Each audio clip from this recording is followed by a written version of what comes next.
merespon nikmat dan ujian dari Allah Subhanahu wa taala. Kan biasanya kalau kita ngomongin tentang nikmat identik dengan syukur ya. Terus kalau ujian identik dengan sabar. Tapi gak selalu kayak gitu keadaannya. Kadang-kadang nikmat itu bisa bikin kita GR. Ujian bisa bikin kita salah sangka kepada Allah Subhanahu wa taala. Seolah-olah Allah kalau kasih ujian itu kayak gak suka sama kita. Padahal kadang Allah kalau kasih ujian itu tandanya masih perhatian sama kita. Kenapa tuh perhatiannya ngasih ujian? Bisa banyak banget alasannya. Bisa pengen ngapusin dosa-dosa kita. Bisa pengen ngangkat derajat kita. Walaupun kita gak usah terlalu kegeeran ke sana. Minimal menghapus dosa-dosa ya. Bisa juga emang mungkin hanya dengan cara dikasih ujian kita rajin beribadah. Dan itu kita banget kayaknya tuh. Kalau lagi banyak masalah, tahajudnya rajin. Mendekati ujian nasional, tahajud gak tinggal selama sebulan. Hari ujian nasional terakhir, malamnya udah gak tahajud lagi. Kan kita banget nih. Nah orang yang tipenya kayak gini karena emang cara untuk biar dekat ke Allah emang dikasih ujian. Makanya jangan jadi tipe kayak gitu. Walaupun ada orang lain yang soleh tapi tetap dikasih ujian. Kenapa? Karena Allah Subhanahu wa taala benar-benar pengen lebih dekat sama dia. Makanya Nabi bilang asyadun nas balaan al-anbiya summa sholihin. Orang yang paling banyak diuji sama Allah itu orang para nabi, kemudian orang soleh, kemudian yang mendekati kesolehan dan seterusnya dan seterusnya. Ternyata kadang ketika kita dikasih nikmat, kita tuh jadi kegeeran. Jangan-jangan ternyata nikmat itu bukan sebuah anugerah, justru nikmat itu adalah sebuah istidraj. Gimana kita ngebedain anugerah sama istidraj? Indikatornya sederhana. Seperti apa hubungan kita dengan Allah lewat nikmat itu. Kalau nikmat itu menjauhkan kita dari Allah dan makin nikmat makin jauh, biasa-biasa aja lempeng dalam urusan agama, berarti nikmat itu adalah istidraj. Kalau nikmat itu bikin kita makin bersyukur, bentuk syukurnya bisa makin dekat ke Allah dalam bentuk ibadah, bisa juga makin banyak manfaatnya ke orang lain dengan berbagi, berarti nikmat itu adalah anugerah. Dua-duanya nikmat, karena dua-duanya dinikmati.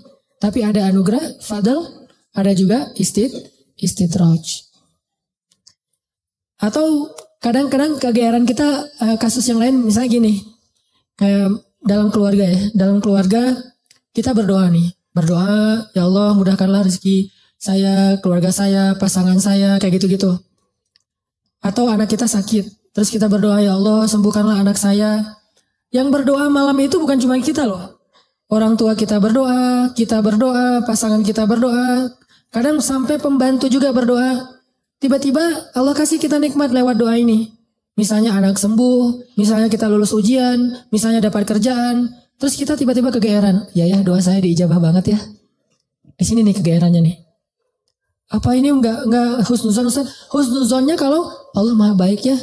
Mau mengijabah doa orang yang tidak layak diijabah. Ini husnuzon. Kalau kegeeran, ya alhamdulillah saya orangnya layak diijabah doa ya. Doa saya itu cepat banget diijabah loh. Baru semalam doa, hari ini udah ijabah. Kalau yang diomongin adalah kitanya, itu kegeeran. Kalau yang diomongin adalah kebesaran Allahnya, itu namanya husnuzon, bagian dari tahadus bin ni'mah. Wa amma bi ni'mati rabbika fahadis. Yang dibicarain tuh bukan kita, tapi Allahnya. Atau kalau mau lebih nggak GR lagi, kita berhusnuzonnya bukan cuma ke Allah. Allah maha baik plus, oh ini kayaknya ada doa di dalam keluarga saya nih yang diijabah oleh Allah. Bisa doa ibu, bisa doa ayah, bisa doa pasangan, bisa doa bahkan pembantu yang kita nggak tahu diam-diam dia mendoakan kita. Jadi bukan kitanya yang hebat, yang keren, yang soleh, tapi ada orang lain di sekeliling kita yang soleh kemudian mendoakan sehingga memudahkan urusan kita. Sama kayak dalam dakwah, misalnya saya dengan teman-teman bikin pemuda hijrah nih. Pemuda hijrah ini dulu taklimnya 3 tahun yang lalu paling banyak cuma 30 orang. Selama 8 tahun. Tiba-tiba alhamdulillah Allah berikan keberkahan, jadi rame. Kita jadi bareng-bareng sekarang, ada ribuan orang misalnya. Saya selalu mention ke teman-teman, ini pasti ada orang di antara tim kita nih, yang dia itu sama Allah tuh dekat banget. Yang diam-diam malam dia berdoa, gara-gara doa dia lah jadi banyak kemudahan untuk kita. Bukan, mungkin yang doa semua ikut berdoa. Saya berdoa, teman-teman semuanya berdoa. Cuman jangan kegeeran, ya alhamdulillah ya. Saya baru doa kemarin, sekarang udah diijabah. Ini kalau kita kayak gini, ini agak kegeeran. Sesekali wajar. Kalau sering kali, ini gak bagus. Bikin kita jadi ngerasa udah baik, udah soleh. Dan Allah mengatakan, فَلَا تُزَكُّوا أَنفُسَكُمْ. Jangan kalian menganggap diri kalian udah baik, soleh, suci. Huwa a'lamu bimanittaqo. Allah lebih tahulah siapa yang paling taat. Jadi teman-teman, kadang kayak gitu kegeerannya. Atau ada juga bentuk kegeerannya gini. Dia jomblo. Udah gitu ngelamar cewek hafizah 30 juz. Dia tuh belum bisa baca Quran, baru hijrah, tapi diberikan istri hafizah 30 juz. Atau sebaliknya, dia cewek baru berhijab banget, diberikan suami hafiz 30 juz. Udah gitu dia kegeeran. Wah, berarti saya udah pantas buat dia nih. Atau dia pantas buat saya. Enggak, jangan-jangan Allah sengaja ngasih kita pasangan yang soleh banget, karena cuma dia yang bisa menghijrahkan kita dan memperbaiki kita. Kalau dikasih yang tanggung-tanggung, ntar lepas lagi nih. Makanya dikasih yang gak tanggung-tanggung. Sekalian aja yang paling soleh, yang paling taat, yang paling berwawasan agama luas, sehingga kita disuruh belajar ke dia. Bisa kayak gitu.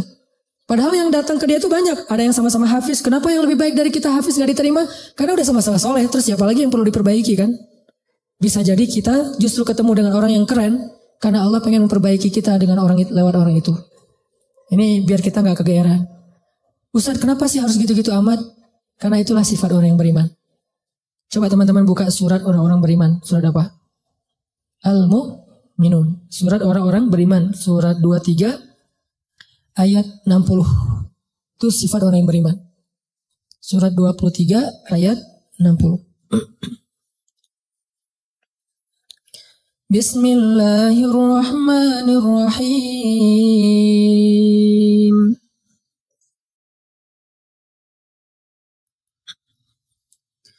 والذين يؤتون ما آتوا وقلوبهم وجلة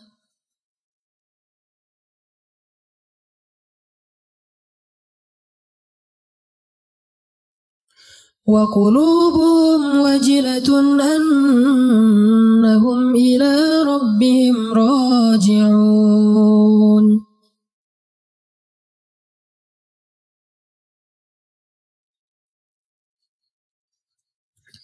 أولئك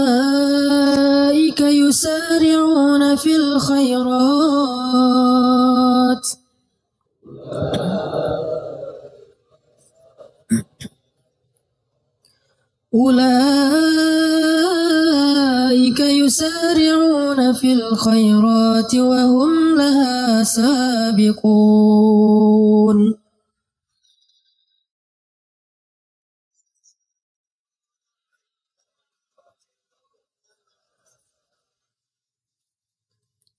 Dan orang-orang yang telah memberikan apa yang telah mereka berikan dengan hati penuh rasa takut, karena mereka yakin bahwa sesungguhnya mereka akan kembali kepada Rabb-nya.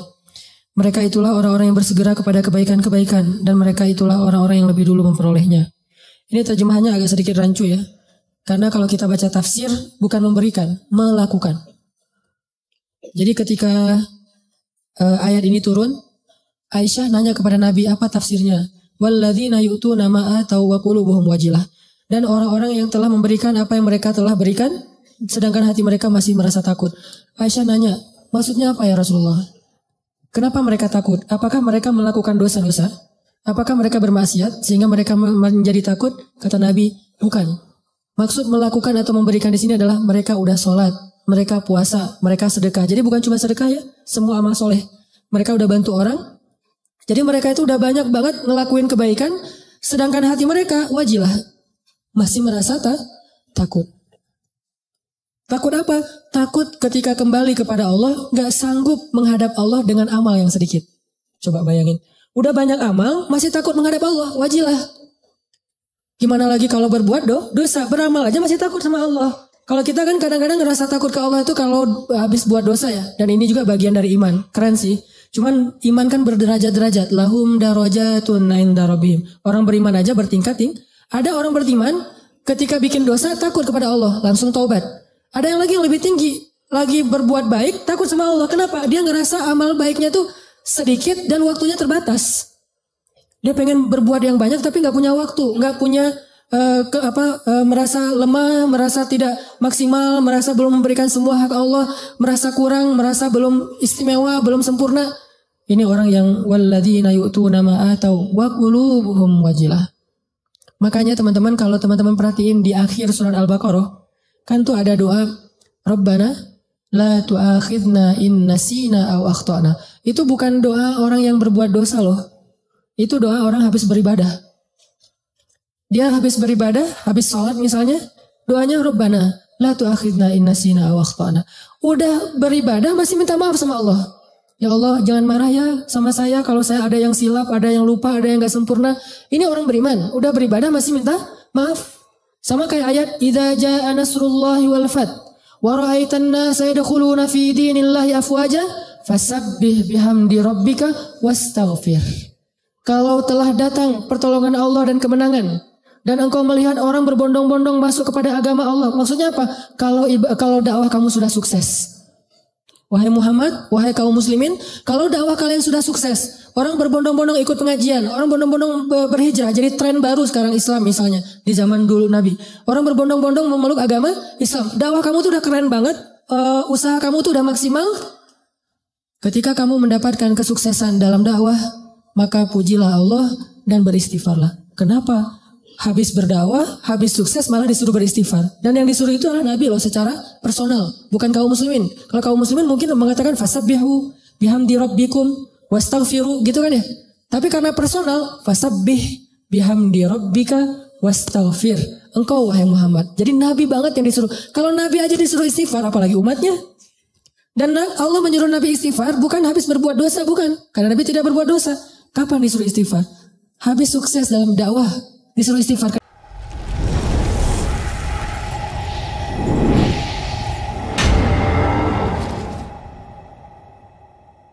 Kenapa? Inilah mumin. Dia nggak pernah merasa dirinya sempurna. Dia nggak pernah merasa bahwa ini karena kerja saya, karya saya, hasil jeripayah saya, karena saya hebat. Enggak. Istighfar tetap kepada Allah. Karena kalau nggak Allah tolong, kamu nggak akan sukses. Gitu maksudnya. Kenapa kalau Allah nggak tolong kamu nggak akan sukses? Karena apa yang kamu lakukan itu harusnya kamu nggak bisa sukses. Soalnya yang kamu lakukan itu belum maksimal, belum ideal, belum sempurna, belum istimewa. Tetap aja ada kurangnya. Karena sifat dari insan mahallul khata wan nisyan. Pasti ada salah dan lupa, pasti. Jadi gimana pun kita dapat nikmat, hati kita wajilah. Apalagi nikmat dunia doang. Nikmat ibadah aja tetap wajilah. Nikmat ibadah kan yu'tu nama atau berarti mereka sholat, puasa, zakat, sedekah, haji, umroh, kayak gitu-gitu, tilawah, hafal Quran, tapi hatinya masih waqulubuhum wajilah. Padahal itu yang dikasih nikmat ibadah loh. Gimana kalau yang dikasih nikmat dunia? Karena nggak mungkin kan nikmat ibadah itu istidraj. Mungkin nggak? Nikmat ibadah istidraj. Allah membiarkan dia aja sholat sendiri. Nggak mungkin kan? Istidraj itu hanya berlaku untuk nikmat dunia. Tapi kalau nikmat akhirat, ibadah, ketaatan, kedekatan dengan Allah, nggak mungkin istidraj. Itu pasti nikmat yang hakiki tuh. Tetap mereka ngerasa saya banyak kurang, saya masih kalau sholat pasti tadi ada yang nggak khusyuknya. Ada yang khusyuk 4 rakaat sholat isya, pasti ada hilang-hilangnya gitu kan ya. Lebih tepatnya ada khusyuknya sedikit, sisanya hilang. Mungkin itu lebih tepat buat kita nih. Karena nggak sengaja kok udah salam aja, atau tadi sujudnya 2 kali pas sekali ya. Tadi saya ruku nggak sih? Apalagi kalau sholat sendiri tuh. Pas sudah sujud, tadi saya ruku nggak sih? Kan suka gitu tuh. Pas sudah berdiri, tadi saya tahiyat nggak sih? Atau langsung dari sujud langsung berdiri. Kan suka gitu.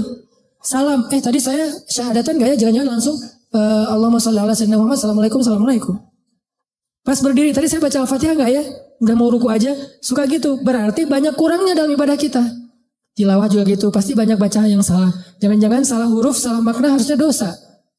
Puasa juga gitu, nggak bisa jaga pandangan. Atau sedekah juga gitu. Jangan-jangan saya sedekah belum bersih-bersih amat atau belum maksimal. Masih banyak yang saya tahan, masih kikir. Intinya adalah jangan ngerasa udah sempurna. Sehingga ketika Allah kasih kita nikmat, kita merasa diri kita emang pantas mendapatkannya. Bukan. Ketika Allah kasih kita nikmat, kita bilang sebetulnya saya nggak pantas, tapi Allah maha baik. Ketika Allah kasih kita hidayah, sebetulnya bukan saya udah sadar, Allah menyadarkan saya. Ketika kita dapat ujian, baru kita salahkan diri kita. Makanya hadis qudsinya yang saya sampaikan di booster, kalau kalian mendapatkan nikmat, janganlah kalian memuji kecuali Allah. Kalau kalian mendapatkan masalah, musibah, sesuatu yang buruk, janganlah kalian mencela kecuali diri kalian sendiri. Ini ke diri kita teman-teman. Dan ini kaidahnya tidak berlaku untuk orang lain ya. Karena Allah hanya mengatakan untuk diri kalian sendiri, bukan untuk teman kalian.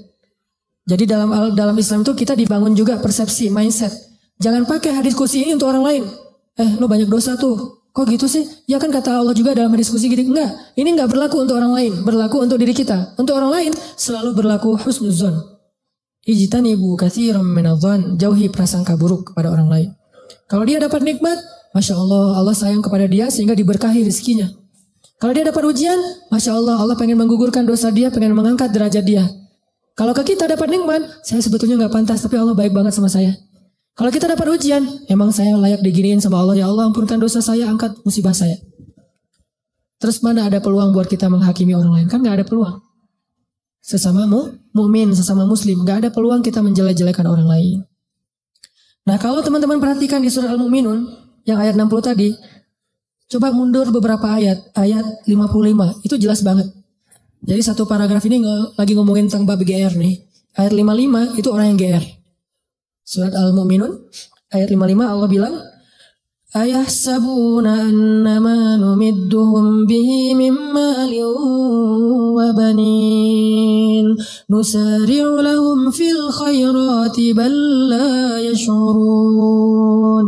Apakah mereka mengira ketika kami memberikan mereka banyak harta dan keturunan berarti kami menyegerakan untuk mereka kebaikan?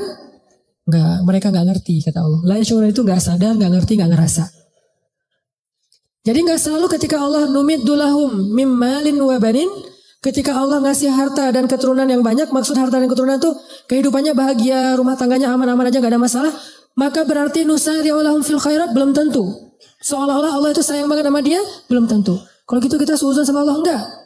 Kita tetap berpikir Allah itu maha baik. Terus kalau kita dapat nikmat, itu bukti bahwa Allah maha baik, bukan karena kita pantas. Atau mungkin ini adalah ujian dari Allah. Antara dua. Antara Allah emang baik banget walaupun kita nggak pantas, atau Allah sedang menguji kita dengan ujian yang kita senangi. Dulu ketika masih sendiri, setiap malam tahajud, ya Allah beri saya pasangan imam yang bisa ngimamin saya. Nggak apa-apa deh yang dibaca Al-Ikhlas juga, yang penting dia imam. Yang imam, ya Allah beri saya makmum. Mudah-mudahan dia tetap mengamini doa-doa saya walaupun mungkin doa saya gak fasih. Doain setiap malam tahajud. Allah kasih nih. Persis kayak bayangan kita banget nih. Spesifik. Hidungnya, matanya, wah segala macam. Gua banget lah pokoknya. Pas udah dapat gitu masih bangun tahajud gak? Atau udah mulai telat-telat dikit? Kenapa telat-telat dikit? Susah bangunnya sekarang. Kalau dulu bangun cuman ngangkat bantal guling atau cuman selimut doang. Itu juga kadang-kadang. Karena seringnya selimut udah terbang kemana, bantal guling kemana tidurnya teh. Macet banget tidurnya. Ada juga pas dia mau bangun, sekarang beda, bukan bantal guling, lengan. Mungkin lengan itu lebih ringan daripada bantal guling. Secara kilonya kayak gitu. Tapi rasanya berat. Taruh lengan, aduh gimana nih caranya, ntar dia terbangun. Kan saya nggak pengen ngebangunin dia, kasihan. Alasannya modus. Nggak tahajud, atau tahajudnya telat.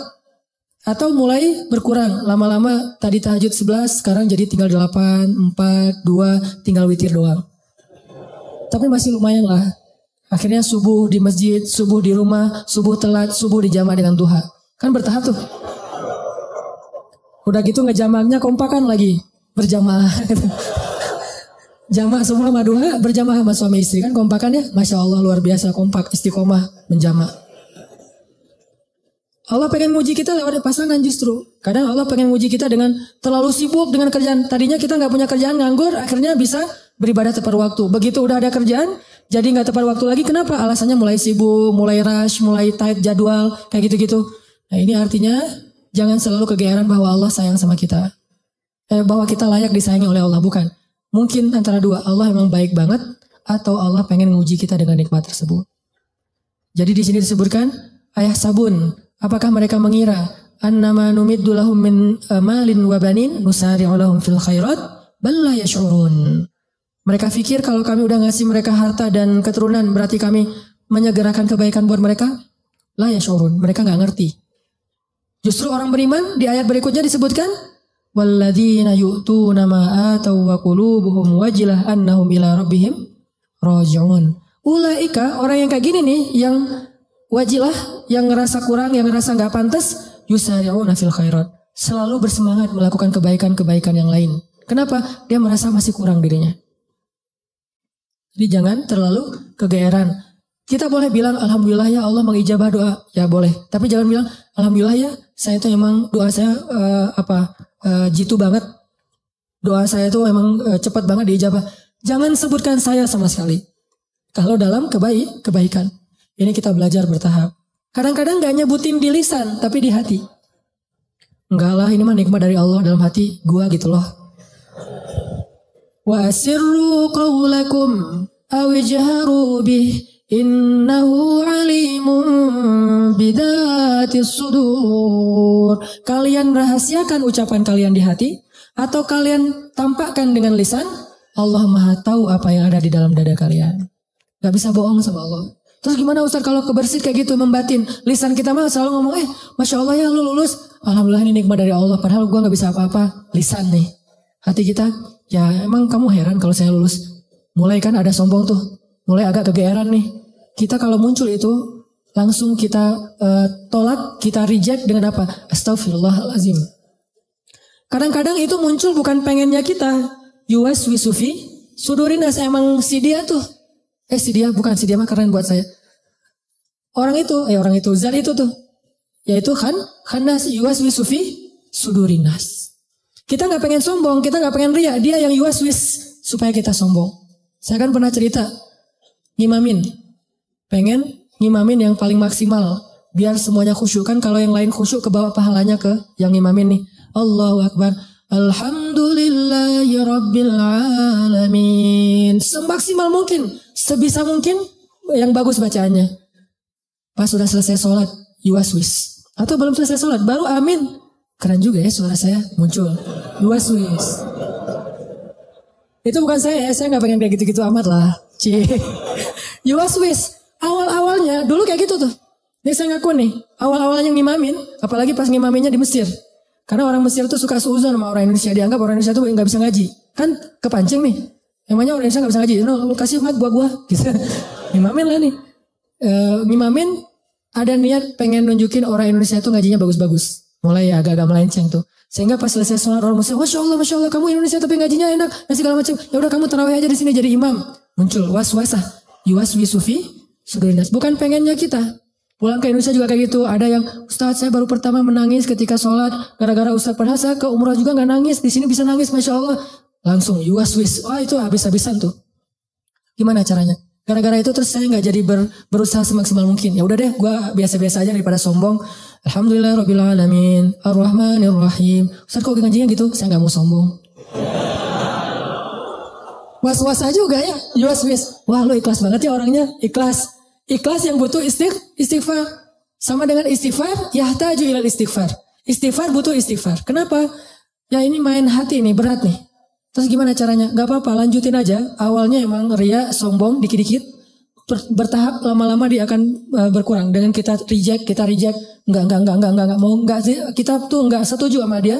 Lama-lama dia enggak akan ngaruh lagi di hati kita. Sesekali doang ngaruh, dia lebih gampang nolaknya. Tapi kalau kita menghindar terus, susah.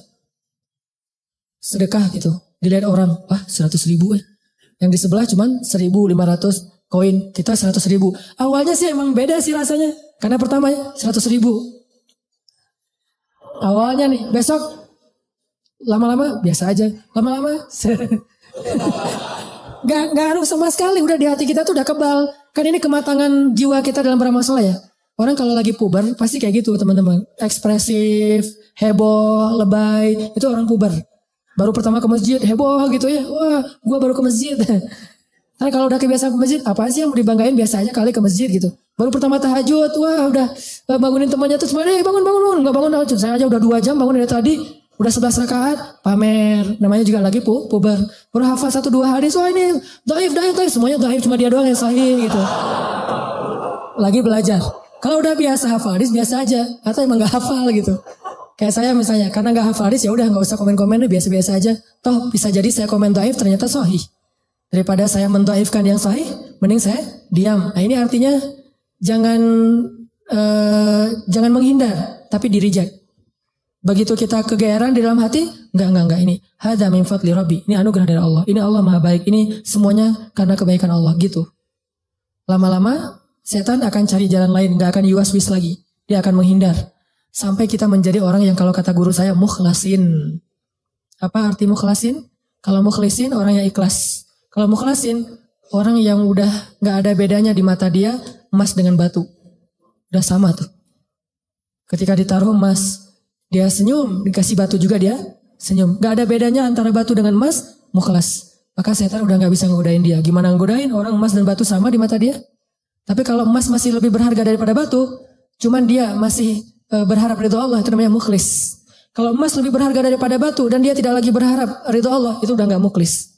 Ada orang yang ria, ada yang mukhlis, ada mukhlas.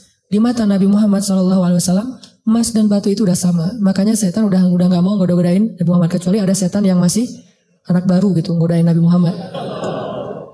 Kalau setan yang udah senior ya, udah tahu, oh itu Muhammad gak usah digodain deh, habis-habisin waktu lo. Mending godain yang lain-lain aja yang sahabat. Tapi kalau yang baru-baru kayak semangat gitu, gua mau godain orang nih. Pas ngeliat, oh ini ada lagi sholat digodain, Nabi Muhammad digodain. Kan sia-sia ya.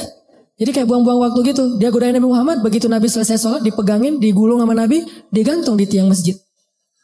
Oh teriak-teriak gitu. Pas pagi-pagi anak-anak Madinah, anak kecil gitu, pergi sholat subuh, ngelihat ada bola tuh, mau diambil sama mereka, mau ditendang-tendang. Kata Nabi jangan. Udah ditendang-tendang mereka, dia udah kesulitan. Dikeroyok sama anak kecil Madinah gitu. Bayangin jin di masa itu jadi bola. Terus ditendang-tendang sama Nabi, diambil sama Nabi, dilepas, terus dia lari. Baru dia sadar sekarang, oh saya ternyata salah godain. Yang digoda adalah Rasulullah SAW. Kata teman-temannya, lo sih gak ada yang nanya ke senior. Ini teman-teman artinya memang gak bisa sekaligus. Kadang memang kita kegeeran juga. Dan saya ngerasa kadang kegeeran. Lagi doa kayak kemarin misalnya, ya Allah saya doa di dalam hijir ya. Saya doa ya Allah kasih saya jalan agar saya bisa mengunjungi kamp pengungsi di Suriah. Saya pengen banget ke sana gitu, pengen ngelihat langsung. Mudah-mudahan dari situ semangat untuk bersosial, ngelakuin kegiatan kemanusiaan itu lebih kencang lagi. Pulang dari sana nggak lama kemudian dapat jalan langsung. Insya Allah April mau ke kamp pengungsi misalnya, langsung kegeeran. Doa saya diijabah ya, keren ya. Yang muncul kayak gitu kan? Enggak. Kita tolak nih. Gimana nolaknya? Sebetulnya sih saya belum pantas ke sana, tapi Allah pengen ngasih saya ke jalan kebaikan gitu. Terus aja gitu. Lama-lama hal-hal yang kayak gitu nggak akan mempengaruhi keikhlasan kita lagi. Terakhir teman-teman, balik lagi kepada awal. Kalau kita ngelihat ada orang dapat musibah, kita berhusnuzon dengan cara mudah-mudahan musibah ini mengangkat derajat dia. Kalau kita ngelihat teman kita dapat nikmat, kita berhusnuzon dengan mengatakan dia memang pantas mendapatkan nikmat itu karena Allah sayang sama dia. Sebaliknya kalau ke kita dapat musibah, kita katakan saya banyak dosa, makanya dikasih ujian kayak gini untuk menghapus dosa saya. Kalau kita dapat nikmat, kita katakan saya sebetulnya nggak pantas, tapi Allah maha baik sehingga Allah memberikan kenikmatan ini untuk saya.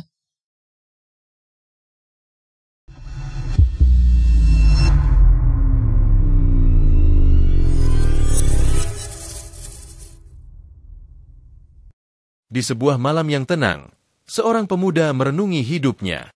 Ia merasa Allah begitu baik padanya, rezekinya lancar, pekerjaannya sukses, dan keluarganya harmonis. Tapi tanpa ia sadari, nikmat yang ia terima justru menjauhkannya dari Allah. Dulu, saat masih berjuang, ia selalu bertahajud, selalu berdoa dengan sungguh-sungguh. Namun, setelah semua doa dikabulkan, ibadahnya mulai berkurang. Inilah yang disebut istidraj. Nikmat yang justru menjadi ujian tersembunyi. Nikmat sejati adalah yang membuat seseorang semakin dekat dengan Allah, bukan semakin lalai. Di sisi lain, ada seseorang yang diuji dengan kesulitan bertubi-tubi. Ia bertanya-tanya, apakah Allah tidak menyayangiku? Padahal, justru ujian itu adalah bentuk perhatian Allah. Mungkin, melalui ujian tersebut, Allah ingin menghapus dosanya, meninggikan derajatnya, atau sekadar mengingatkannya agar kembali mendekat. Bukankah kita sering lebih rajin beribadah saat dalam kesulitan? Maka jangan heran jika orang-orang yang paling dekat dengan Allah, seperti para nabi dan orang saleh, justru paling banyak diuji. Kadang kita terlalu cepat merasa diri hebat saat doa kita terkabul. Misalnya, seseorang yang dulunya berdoa agar mendapatkan pasangan saleh, lalu ketika doanya terjawab, ia merasa bahwa dirinya memang pantas mendapatkannya. Padahal, bisa jadi Allah memberinya pasangan saleh bukan karena ia sudah baik, melainkan agar ia bisa belajar dan semakin mendekat kepada Allah. Begitulah orang beriman seharusnya berpikir, bukan merasa layak atas nikmat, tapi selalu merasa butuh dan bergantung pada Allah. Dan ketika sukses, alih-alih bangga diri, justru semakin merendah dan beristighfar, seperti yang diperintahkan Allah kepada Nabi Muhammad ketika Islam mulai berjaya.